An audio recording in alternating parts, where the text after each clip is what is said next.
8वां वेतन आयोग जब लागू हो जाएगा, उसके बाद कर्मचारियों की सैलरी कितनी बढ़ जाएगी? ये सब जो है सवाल आप लोगों के द्वारा पूछे जा रहे हैं। देश भर में केंद्रीय कर्मचारी 8वें वेतन आयोग के गठन का इंतजार कर रहे हैं, क्योंकि इसके लागू होने के बाद उनकी बेसिक सैलरी काफ़ी बढ़ जाएगी। हाल ही में वित्त मंत्री निर्मला सीतारमण ने नए वेतन आयोग के गठन के बारे में महत्वपूर्ण अपडेट दिया था। उन्होंने लोकसभा में बताया था कि सरकार ने रक्षा, गृह मंत्रालय, डिपार्टमेंट ऑफ पर्सनल और ट्रेनिंग और राज्यों सहित जो है प्रमुख हितधारकों से टर्म ऑफ रिफरेंस यानी कि TOR और इनपुट मांगे हैं।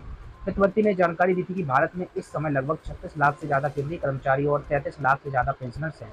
नए वेतन आयोग से इन सभी कर्मचारियों को फायदा होगा। अब जान लेते हैं फिटमैन फैक्टर क्या कहता है। मीडिया रिपोर्ट्स में दावा किया जा रहा है कि कर्मचारियों की सैलरी बढ़ोतरी के लिए 1.92, 2.28 और 2.86 फिटमेट जो है फैक्टर में किसी एक को यूज किया जा सकता है। ऐसे में सवाल उठता है कि अगर किसी कर्मचारी की सैलरी 30,200 रुपये है, तो 8वें वेतन आयोग में 1.92, 2.28 और 2.86 फिटमेन फैक्टर के आधार पर उसकी सैलरी में कितना इजाफा होगा, ये हम आपको स्क्रीन पर दिखा रहे हैं। अगर मान लीजिए किसी कर्मचारी 70,000 रुपये सैलरी पाने वाले कर्मचारी का संशोधित वेतन जो स्क्रीन पर दिखाया जा रहा है, अगर फिटमेन फैक्टर 1.92 लागू होता है तो 1,34,000 रुपये तक पहुंच सकती है। 2.28 फिटमेन फैक्टर पर 1.5 आपको बता दें 1,59,600 रुपये तक पहुंच सकती है।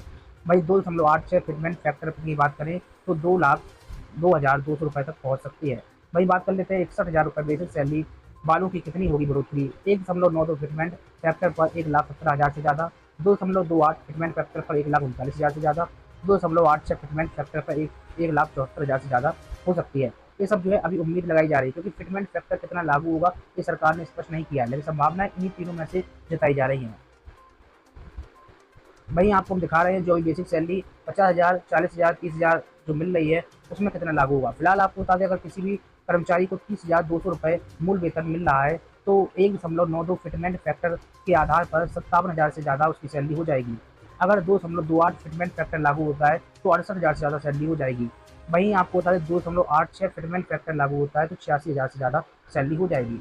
यानी कि न्यूनतम जो है 57,000 रुपये सैलरी होने की उम्मीद है कि उनको है जो 30,200 रुपये की मूल वेतन प्राप्त कर रहे हैं। बाकी आप लोगों को क्या लगता है कमेंट बॉक्स में प्रतिक्रिया दें। 8वें वेतन आयोग के गठन के साथ ही जो तमाम जो बड़ी खबरें हैं वो चैनल पर आपको लगातार दी जा रही हैं। चैनल को सब्सक्राइब करना मत भूलिए, लाइक और शेयर करें।